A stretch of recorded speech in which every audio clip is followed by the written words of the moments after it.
People say blood never betrays blood. I believed that lie for most of my life. My brother Amir and I grew up in the same house, under the same roof, listening to the same lessons about family, sacrifice, and honor. But even as children, we were different. Amir spoke loudly, laughed easily, and dreamed without limits. I stayed quiet, observed more than I spoke, and learned early that dreams need money to survive. When our father's health began to fail, reality entered our home like an uninvited guest. Medical bills piled up.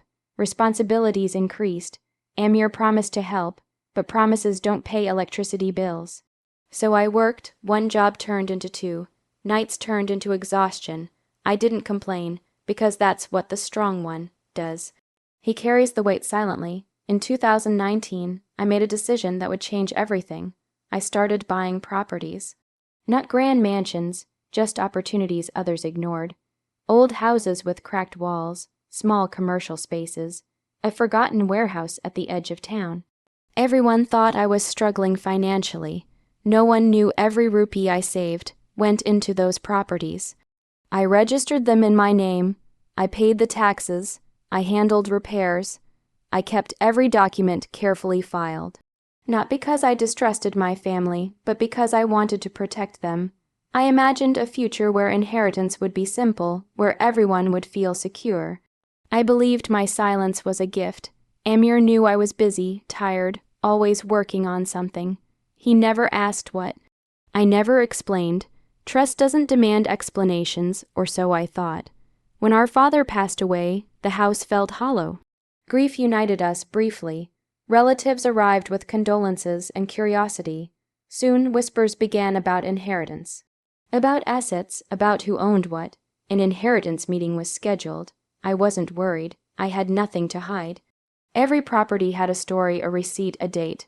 Truth doesn't fear rooms full of people. That morning, as I walked toward the meeting hall, I felt something strange, an unease I couldn't name. Amir walked ahead of me, confident, calm, almost excited. He didn't look back. I told myself it was just grief playing tricks on my mind. I didn't know that within an hour, my loyalty would be questioned, my sacrifices erased, and my own brother would stand up and claim everything I had built without shame. And just like that, blood would become thinner than paper. The inheritance meeting was held in our uncle's old office, a place that smelled of dust, legal papers, and judgment. Chairs were arranged in a neat circle, as if order alone could keep emotions under control.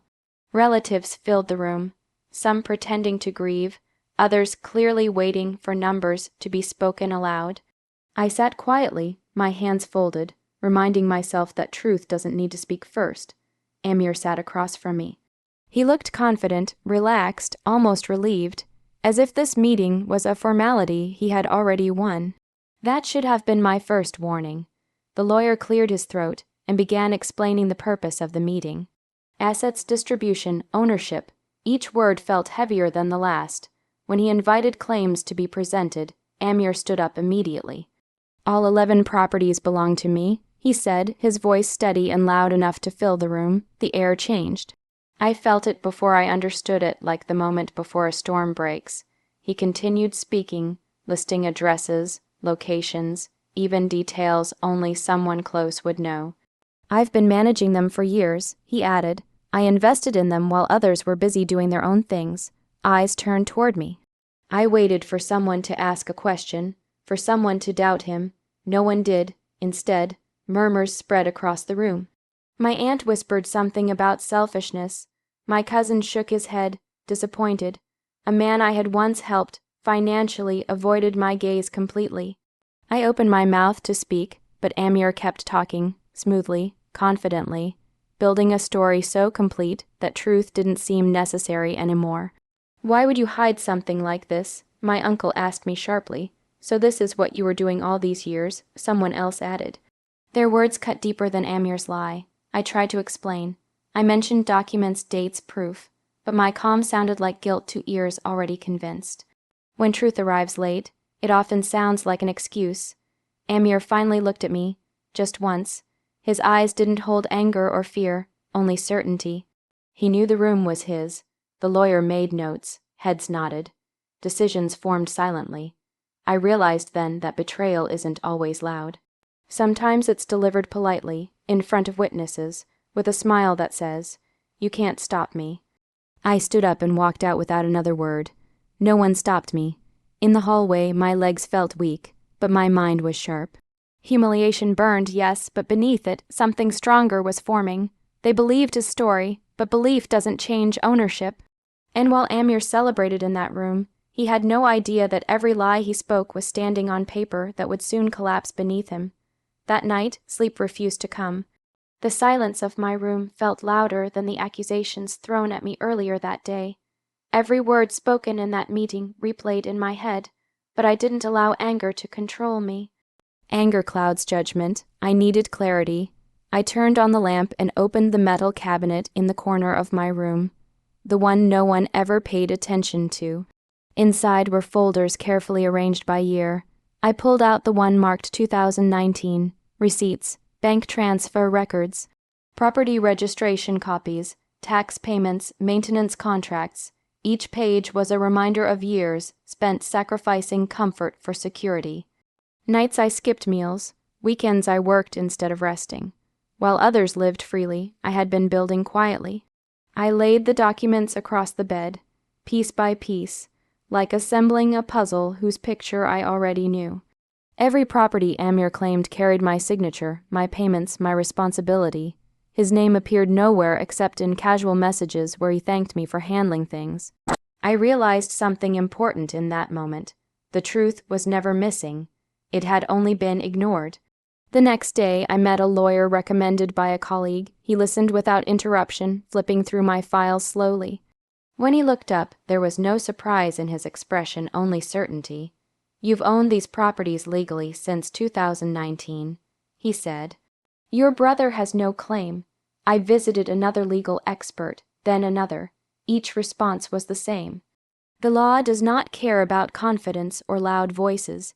It cares about ink, dates, and records. That's when my pain transformed into purpose. I decided not to confront Amir. Not yet. Let him enjoy the applause, the false victory. Let him believe his lie had become reality. Revenge didn't need drama. It needed timing. I organized everything digitally, scanned documents, created backups, marked payment trails. I prepared not to attack, but to reveal. For the first time since the inheritance meeting, I felt calm. Betrayal hurts most when it's unexpected. But once you accept it, you stop mourning the person you thought existed. Amir was no longer my brother in that sense. He was simply a man standing in the way of the truth, and truth, when patient, is unstoppable. I closed the folder and placed it back in the cabinet. The evidence was ready. The law was on my side. The next meeting would not be emotional. It would be final.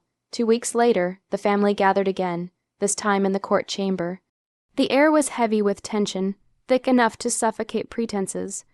Amir walked in first, chest out, head high, radiating the confidence of someone who believed the world was already in his hands. I followed quietly, carrying nothing but truth. The courtroom was formal, cold, yet intimate in its scrutiny. Our relatives filled the benches, whispering in curiosity and anticipation. Some tried to smile at me, most avoided my gaze, still haunted by the previous meeting where Amir had convinced them of his ownership. The judge entered. Silence fell like a curtain. Amir presented his case first, loud and assertive, reiterating the same points he had in the inheritance meeting. He spoke of his supposed investments, management, and sacrifices, hoping the law would bend to confidence. But here, words alone did not sway the room. When it was my turn, I simply handed over the organized documents, the folders, receipts, bank statements, property registration certificates, all marked clearly from 2019 onward. I didn't need to shout. I didn't need to cry. I let the ink, the evidence, and the dates speak for me. The judge reviewed them carefully, flipping through pages with methodical precision. Every false claim Amir made collapsed under scrutiny. Payment trails traced back to my bank account. Registrations and signatures were mine alone. Maintenance and tax records confirmed ownership. Each piece of evidence was a nail sealing the coffin of lies. Amir's face changed gradually. Confidence turned into unease, unease into panic. and panic into desperation. He tried to argue, to twist words, to smile and charm, but the truth was relentless. It required no persuasion, no theatrics. It only required recognition. Finally, the judge looked up. Ownership of the 11 properties is confirmed in favor of your name, legally acquired and registered since 2019. The gavel struck once, resounding like thunder in Amir's chest. The room exhaled a long, tense breath. Some relatives stared at Amir in shock. Others looked at me with awe. I didn't gloat. I didn't celebrate. I only nodded once, a quiet acknowledgement that justice, though delayed, had arrived.